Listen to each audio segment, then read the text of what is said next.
السلام علیکم ورحمۃ اللہ وبرکاتہ۔ میں ہوں سمیر سوداگر اور آپ فیکٹ ود یو پر ہیں۔ آج ہم ایک ایسے موضوع پر بات کر رہے ہیں جو کافی گہرا اور حساس بھی ہے، یعنی کالے جادو کی حقیقت اور اسلام اس بارے میں کیا کہتا ہے۔ وعلیکم السلام ورحمۃ اللہ وبرکاتہ۔ میں عائشہ ماہن ہوں۔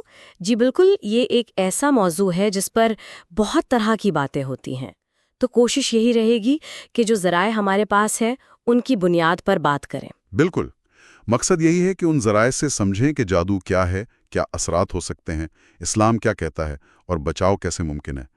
تو پہلا سوال تو یہی بنتا ہے کہ کیا یہ ذرائع مانتے ہیں کہ جادو واقعی کوئی چیز ہے؟ جی، ذرائع اس معاملے میں کافی واضح ہیں۔ قرآن کا حوالہ ہے سورۃ البقرہ کا خاص طور پر، اور احادیث کا بھی ذکر ہے۔ اچھا، ان میں جادو کے وجود کو مانا گیا ہے۔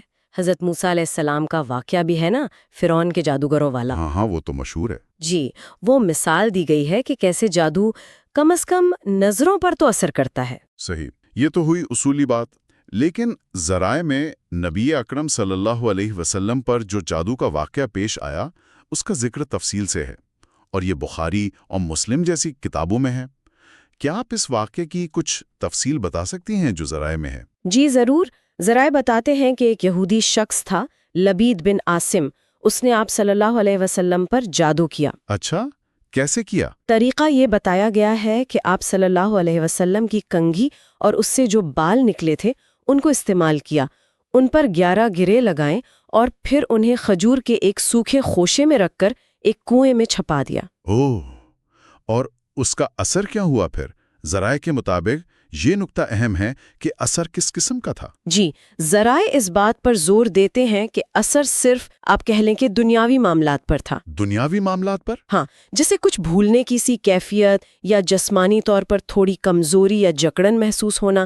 ایک مثال یہ دی گئی کہ کبھی لگتا کہ آپ صلی اللہ علیہ وسلم اپنی کسی زوجہ کے پاس گئے ہیں، حالانکہ گئے نہیں ہوتے تھے۔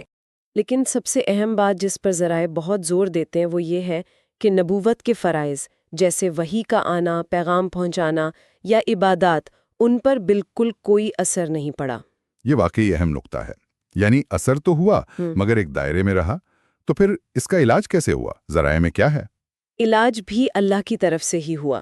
ذرائع بتاتے ہیں کہ فرشتوں نے خواب میں، یا وہ جو کیفیت ہوتی ہے خواب اور بیداری کے درمیان، ہاں، بین النوم والیقظہ جسے کہتے ہیں، جی، اسی کیفیت میں آپ صلی اللہ علیہ وآلہ وسلم کو بتایا کہ جادو کہاں ہے اور کیسا ہے۔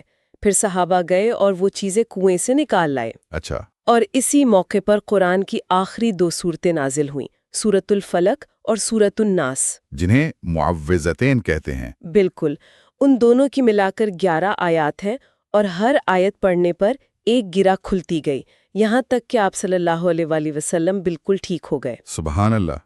اچھا، اس پورے واقعے میں امت کے لیے کیا سبق ہے ان ذرائع کی نظر میں؟ 2 اہم باتیں ہیں۔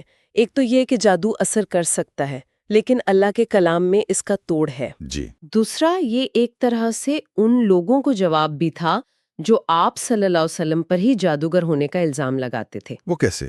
اگر آپ پر جادو کا اثر ہی نہ ہوتا ہاں، تو وہ کہتے کہ دیکھا، یہ تو خود اتنے بڑی جادوگر ہیں کہ ان پر کسی کا جادو چلتا ہی نہیں۔ اچھا، یہ نقطہ تو میں نے پہلے نہیں سوچا تھا۔ صحیح ہے۔ اچھا، یہ جادو کرتے کیسے ہیں؟ ذرائع میں کچھ اس پر بھی ہے، طریقہ کار وغیرہ؟ جی، کچھ اشارے ہیں، ہاں، جیسے کسی کی ذاتی چیز، بال، کپڑا وغیرہ استعمال کر کے ایک تعلق بنایا جاتا ایک ہے۔ لنک ایک طرح سے۔ ہاں، سمجھ لیں۔ اور ذرائع میں شیاطین یا جنات کے ذریعے یہ کام کروانے کا ذکر ہے۔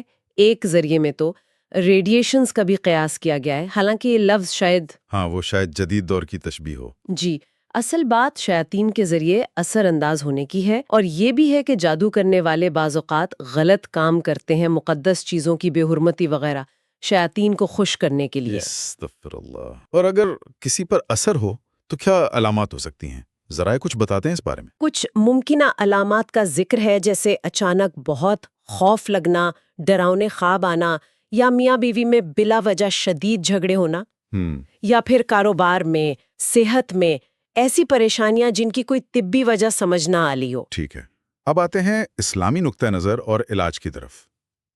اسلام جادو کرنے کو کیسا سمجھتا ہے؟ یہ بہت سخت گناہ ہے۔ ذرائع اسے کفر تک قرار دیتے ہیں، یعنی ایسا کرنے والا دائرہ اسلام سے خارج ہو سکتا ہے۔ کفر؟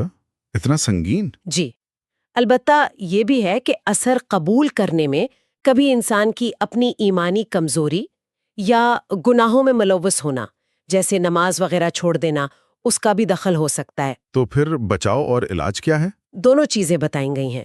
بچاؤ کے لیے تو روزانہ کے اذکار ہیں، صبح و شام کی دعائیں، خاص طور پر سورۃ الفلق، الناس، آیت الکرسی۔ جی، ہر کام بسم اللہ سے شروع کرنا، پاک صاف رہنا، اللہ پر توکل رکھنا، یہ سب بچاؤ کے طریقے ہیں۔ اور اگر خدا نخواستہ اثر ہو جائے؟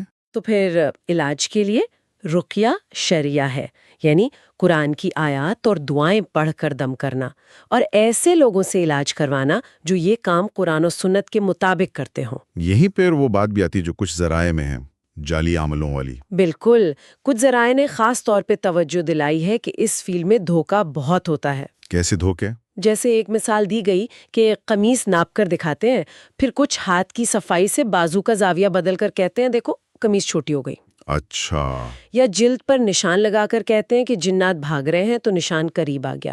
یہ سب نفسیاتی چالیں ہیں، حقیقت نہیں۔ یعنی مریض کو مزید الجھایا جاتا ہے۔ جی بالکل، اس لیے زور دیا گیا ہے کہ علاج صرف معتبر اور شرعی طریقے سے کروایا جائے۔ تو خلاصہ یہ ہوا کہ ان ذرائع کے مطابق جادو ایک حقیقت ہے، اسلام اسے مانتا ہے، اثر بھی مانتا ہے، لیکن کروانا بہت بڑا گناہ ہے، کفر تک ہے۔ نبی اکرم صلی اللہ علیہ وسلم پر اثر ہوا مگر محدود، علاج وحی سے بتایا گیا، اور اسلام نے بچاؤ، اذکار، توکل اور علاج رقیہ دونوں بتائے ہیں، اور جعلی لوگوں سے ہوشیار رہنا ہے۔ جی بالکل یہی بات ہے، اور سب سے بڑھ کر یہ یقین کہ اللہ کی طاقت ہر چیز سے اوپر ہے، کوئی جادو، کوئی شیطانی قوت اس کا مقابلہ نہیں کر سکتی۔ بے شک، اللہ تعالی ہم سب کو ہر قسم کے شر اور فتنے سے اپنی امان میں رکھے۔ ان ذرائع کی روشنی میں ایک بات ذہن میں آتی ہے کہ آج کل جہاں ذہنی دباؤ، نفسیاتی مسائل اتنے عام ہیں، وہاں یہ فرق کرنا کتنا مشکل ہوگا کہ کوئی مسئلہ واقعی روحانی ہے یا نفسیاتی۔ یہ ایک اہم سوال ہے جس پر شاید مزید غور و فکر کی ضرورت ہے۔ آمین۔ جی یقیناً یہ ایک اہم نقطہ ہے۔ السلام علیکم ورحمۃ اللہ۔